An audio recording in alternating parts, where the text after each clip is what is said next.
Namaste. Welcome everybody to a conversation I've definitely been looking forward to having as part of the Hindu Women's Festival 2021 on the topic of life of a sannyasi. I'm honoured today to be joined by Brahmacharini Shri Priya Chaitanya. Shri Priya ji was born in Nairobi, Kenya, where she was first introduced to the tradition of Advaita Vedanta through the Chinmaya Mission.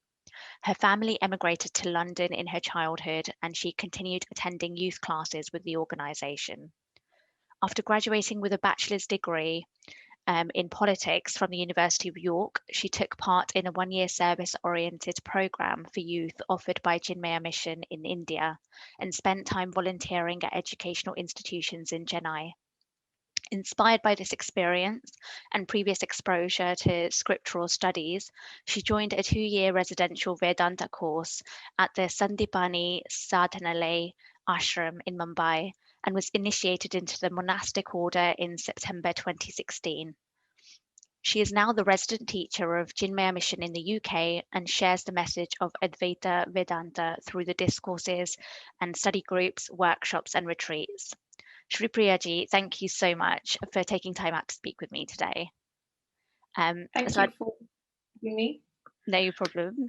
I'd like to start off by asking you quite an open question and personal question, which is if you're able to share a little bit more on your journey towards becoming a brahmacharini, like where did that passion stem from to do the work full time?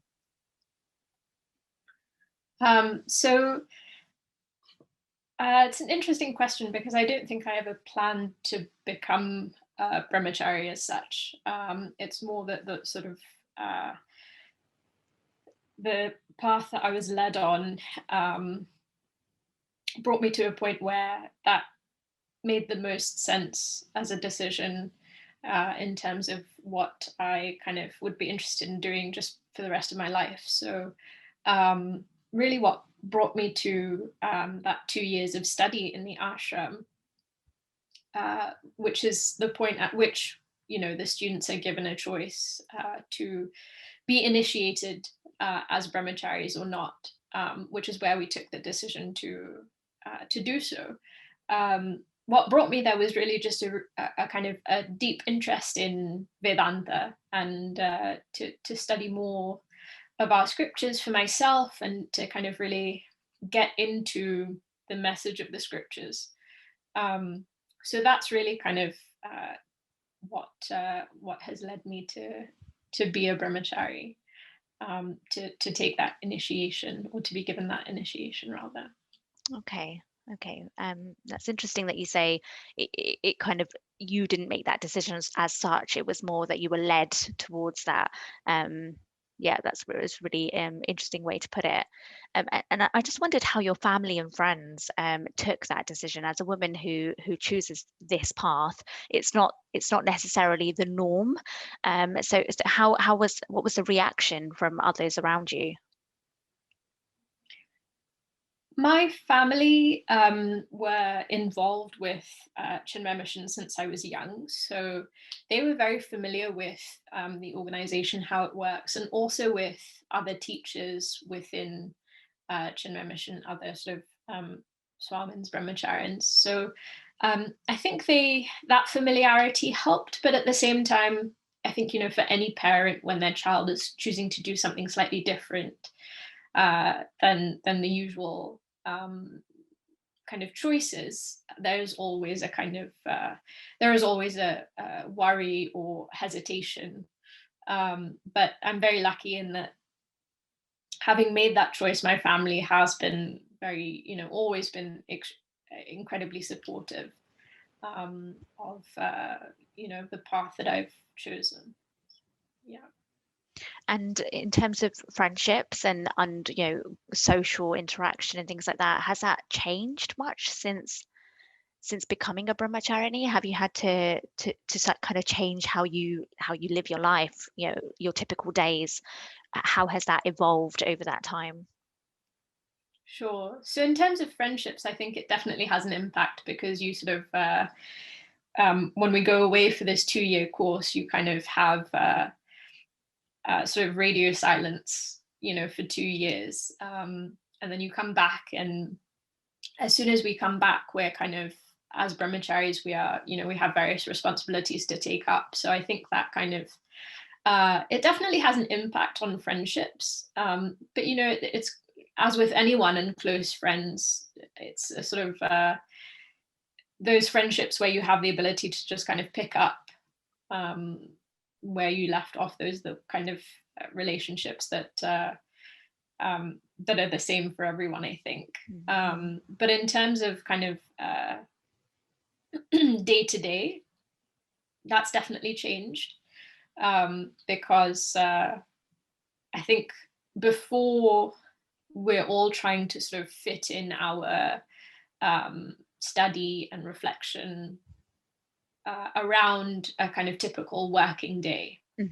Whereas as a brahmachari, that's basically your whole day. So your whole day is full of kind of studies, teaching, making time for that reflection, time for kind of personal practices. So that's kind of the main difference. And I think that's really, it's such an important part of it.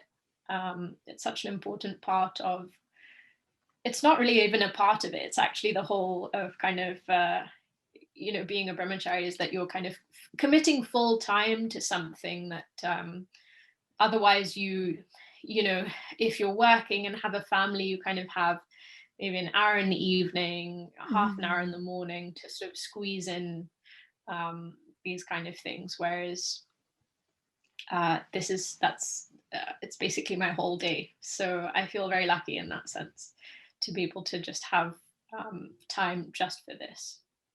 That's incredible. Yeah, I'm always trying to fit in the hour or so to get my reading, or just to reflect and have that moment to myself. So yeah, I mean, to have that, there must be difficulties with that as well in terms of adjustment. But it sounds incredible. So what would your advice be for women who may feel a disconnect and perhaps are searching for something that's more from their day-to-day lives? It doesn't necessarily always have to mean taking that full leap that you've done, but what would your advice be to other women who are searching for something, or to have that time to read and reflect more? I think it's really important for everyone, no matter kind of what their position in life, what their occupation is, to keep some time aside every day for whether it's reading or reflection or some kind of practice that allows the kind of space for something more than the day to day. Because I think, that's the whole thing, that we get so caught up in the day to day, and then that overwhelms us, and then we find that we need to find a way to deal with it. And then we sort of bounce between two extremes where we feel like we don't want anything of the the daily pressures. We need to find a way to sort of manage them. Whereas I think kind of finding time every day just for and it might be like 10 minutes in the morning, 10 minutes in the evening, can really help with with that search, with that quest. And it definitely doesn't have to be a kind of give up everything you're doing and go to an ashram and live there. There are so many things available now today, with the help of technology, etc., that you can kind of stay in your home, and so many resources are out there to help us, whether it's a kind of meditation practice, or we want to study the scriptures, or so many things are available just at home, which is I think it definitely makes it more convenient, if not easier. Yeah, definitely. Yeah, I agree with that. For me, the lockdown has really helped with just having that extra time to where I don't have the commute, for instance, and just reading, or I've joined things like Gita classes, and just to have that reflection in a group environment with people across the globe, which you wouldn't have done before. So yeah, whatever you can slot into your day, I guess. when you introduce yourself to new people and you say, you know, this is what I do, what type of reactions do you get?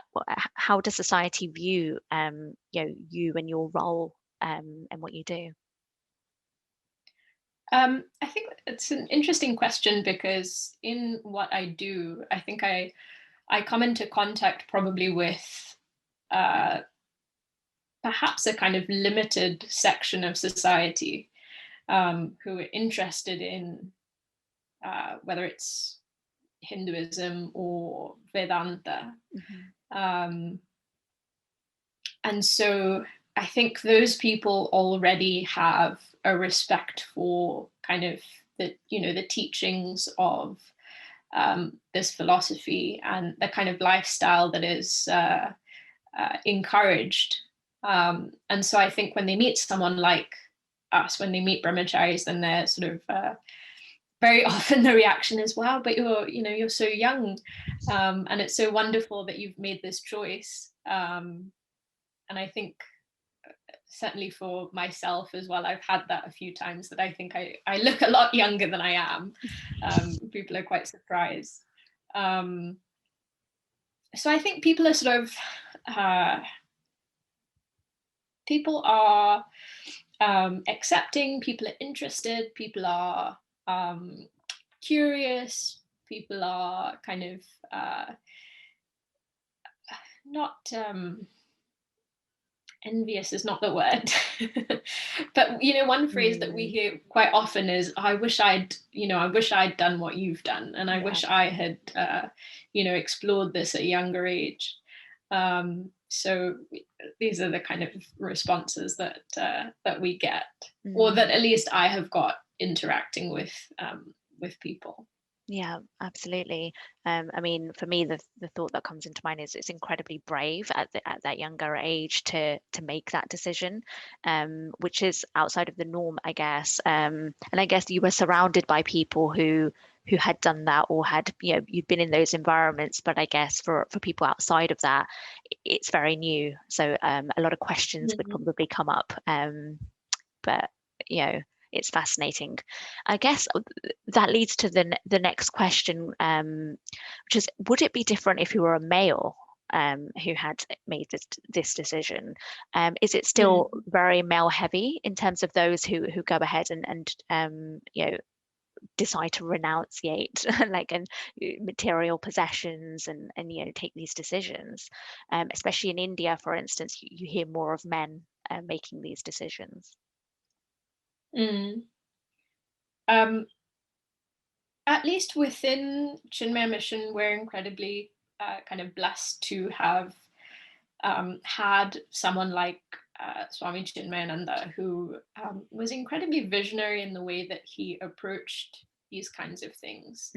And when he started these courses, these, you know, 2-year courses back in the sort of late 60s, early 70s, it was very clear that both men and women, you know, will study together, will be treated the same, will have the same opportunities. So I think from my experience within the Chinmaya Mission, it's something that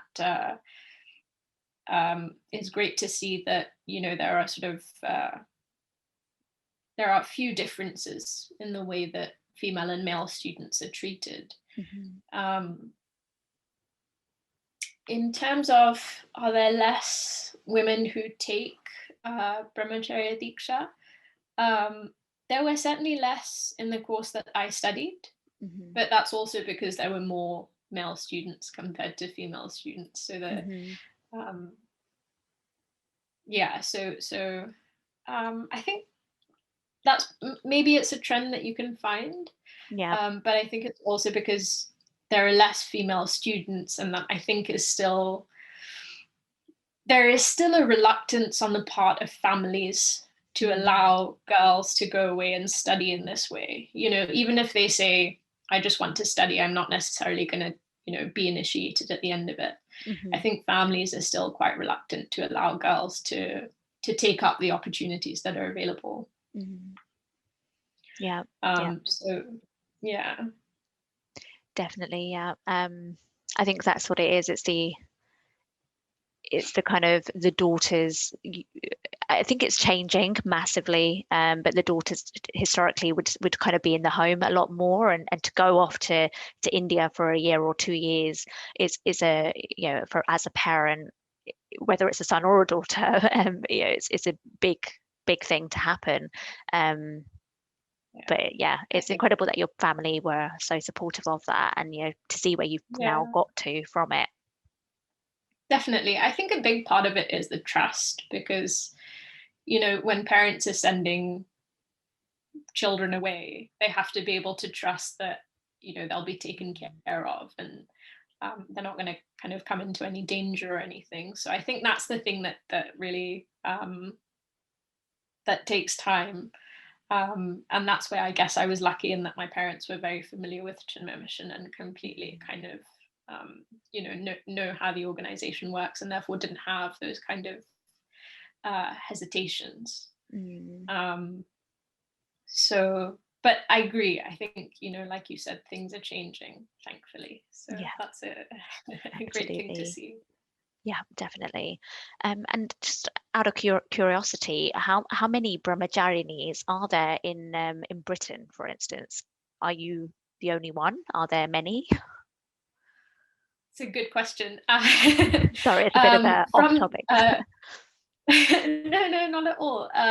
From Chinmaya Mission, I am the only one kind of officially, yeah, serving as a Brahmacharini within Chinmaya Mission in the UK. Mhm. Um, there are, I think within Europe, there's Swaminiji in France, and there is myself. So there's few of us in Europe. There's quite a few in North America, obviously lots in India. Mhm. Um, but yeah, within the UK, I'm the only one. Wow. There are other kind of swaminis in the UK which belong to other organizations, but yeah. Yeah. Yeah, absolutely. I mean, so when you say, yeah, things are changing, it's still incredibly rare. So it's interesting to hear that the statistics there, and it'll be interesting for me to even delve a bit deeper to see wider, you know, how many there are, and, you know, research that a bit more. It's interesting when I looked at the dates, September 2016 that you sort of initiated, and actually that's the month that I gave birth to my son.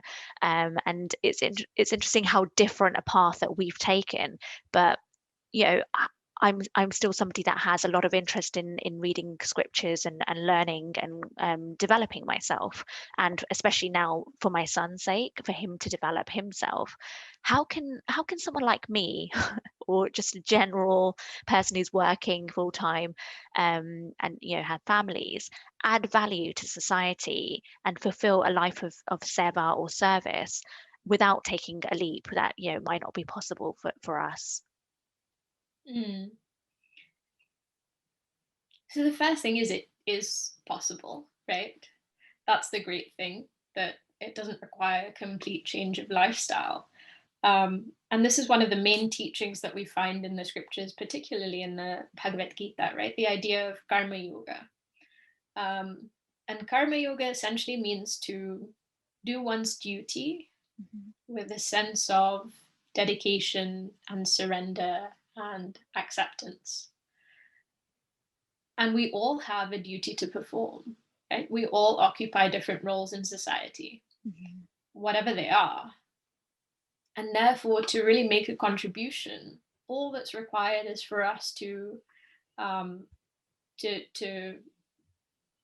do our duty with the right attitude, right action with the right attitude. And it's something that, you know, our kind of Swami Chinmayanandaji really emphasized, this idea that kind of, you know, whether it's societal transformation or global transformation, it starts with each individual making a change within oneself. Mhm. It's not necessary that we have to kind of, you know, change the world around us. Really, what's required is for us to make that change within. And I think when we start becoming more reflective, more self-aware, when we start, just making these small changes in our thinking and our attitude, we can make a huge difference. For example, if you make a change within your family, everyone around you is impacted. Absolutely, then each person in your family starts making an impact, in the fields that they live and work in. And it just kind of spreads. So I think we all are definitely empowered to make a difference to society, even without giving up our lifestyle, our responsibilities. Yeah. A couple of words really stood out to me there, which is the element of duty, and that links really closely to dharma, and what my dharma may be different to yours, my purpose, but I can do what I can in my environment to then hopefully create sparks around me where they can flourish too. So that's a really good takeaway point for me, and hopefully for some of the listeners as well. Shri Priya ji, I have so many questions to you, and I would love to unpick your brains more and more. Hopefully I can at some point in the future. However, that's all that we have time for today. Is there any final words that you really want to add before we wrap up? I think one really important thing is that, as women, we face so many challenges in the world, whether that's kind of through society, in the family, sometimes from within when we've, internalized sort of expectations and opinions. And I think that real empowerment comes when we are able to see ourselves clearly, and see that each one of us has inherent worth, and each one of us has the potential to really make change for the better in the world that we live in. Not by doing things differently, but by being true to ourselves, by being more ourselves than anything else. And I think spirituality is a great way for us to get to know ourselves better and to make that positive change for ourselves and for the world.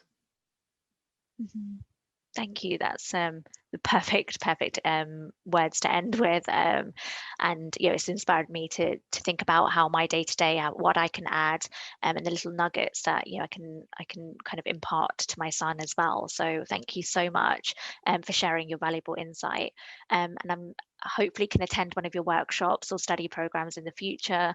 And I'd also like to thank everyone that's tuned in today.